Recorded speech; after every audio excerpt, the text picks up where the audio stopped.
யார் தமிழச்சி?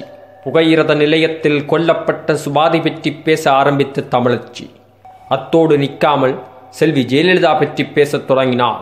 அவருடைய பல ஊகங்கள், உண்மைகள், ஆதாரங்கள் என்று பலதையும் வெளியிட்டு தமிழச்சி என்று இணையதளத்தில் பிரபலமாகினார்.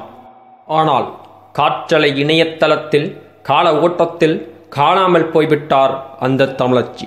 அதைத் தொடர்ந்து ஜல்லிக்கட்டு பிரச்சனையில் துள்ளிக்கிட்டு எழும்பி வந்த இந்து தமிழச்சி விவசாயம்தான் வேண்டும், விவசாயியின் வியர்வையின் நிறம் சிகப்பு ரத்தம் என்று பல வார்த்தைகளை கூறிய ஜூலி பிணத்துக்கு போர்வை போற்றி பிச்சை எடுப்பது போன்று இப்பொழுது வேறு கோணத்தில் வித்தை காட்டிக் கொண்டிருக்கின்றார் அந்த பிக் பாஸ் வீட்டுக்குள்.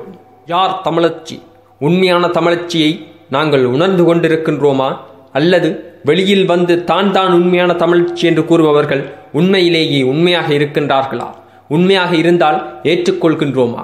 எத்தனை கோணங்களில் எத்தனை வித்தியாசமான பார்வைகளை பார்க்க வேண்டியதாக இருக்கின்றது. தமிழச்சி பாரதி கண்ட அந்த புதுமை பெண் அவளா தமிழச்சி? அவளே இப்பொழுது பாட்டியாக போய்விட்டாள். அவளை மிஞ்சும் அளவு எத்தனையோ தமிழச்சிகள் வந்துவிட்டார்கள். இருப்பினும் தமிழச்சியாக இருக்கின்றார்களா? அதுதான் அதிசயமான ஆச்சரியமான கேள்வியாக இருக்கின்றது. இதற்கு பதில் கூற உங்களால் முடிந்தால் கீழே பதில் கூறுங்கள். நன்றி, வணக்கம்.